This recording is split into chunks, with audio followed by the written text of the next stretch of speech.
Announcement of job cuts. Let's bring in our business editor, Peter Ryan. Peter, still a sense there from the union that that they were lied to in some ways, with Fairfax saying that they were going well and suddenly announcing earlier this week that all these jobs would go. Well, this matter goes to the very heart and the difference of the way that Fairfax has handled their hard news and the way that News Limited has handled the hard news. Of course, Fairfax, being a directly listed company here, had to coordinate their announcement with the share market under disclosure rules, but also manage the tricky process of telling staff at exactly the same time, so there was no chance of anyone having selective briefings on this. But clearly News Limited had more time to consider the impact, but watching what News Limited did yesterday, there was a clear timeline laid out when editors would be briefed. That was 10:30 yesterday morning. When staff right around the country would be briefed at 1:45, there was plenty of notice on that, and staff knew to sit in front of their computer terminals and watch this.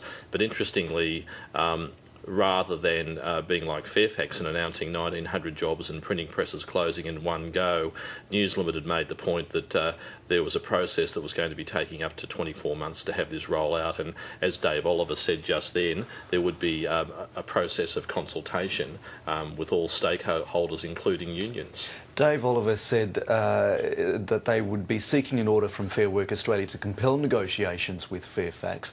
How far can those negotiations possibly carry the cause of these printers who are facing redundancy? It seems that Dave Oliver's and the union's strength here is the moral and ethical weight of those comments that we've just heard. And everyone understands the very hard times that the media industry is going through and that hard decisions need to be made. But first and foremost, it's people who are in the frame. 1,900 jobs going at Fairfax. We don't know how many at News Limited, perhaps not so many. But I think that those comments that we've just seen certainly go to the point that mortgages still need to be paid. People need to know when they have to start looking for other jobs, and they need to be planning their futures. And if you're at Fairfax, you have a pretty good idea that you might be one of those 1 in 4 or 1 of 5 people who will be going. News Limited, still a bit of uncertainty, but still no main decisions made, and once again, consultation. The best possible outcome, according to Dave Oliver, is to keep those two printing facilities at Tullamarine and at Chullora open. Are we too far down the path, though, of the way things are going now to actually view that as a realistic option? I think certainly in the case of Fairfax, there's no way they would have just made this decision on a whim.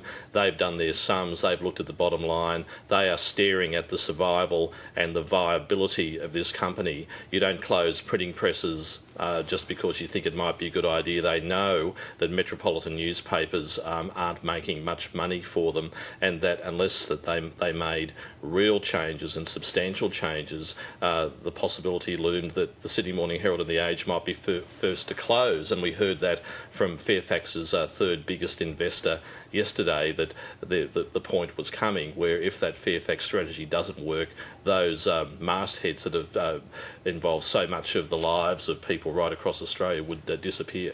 All right, business editor Peter Ryan.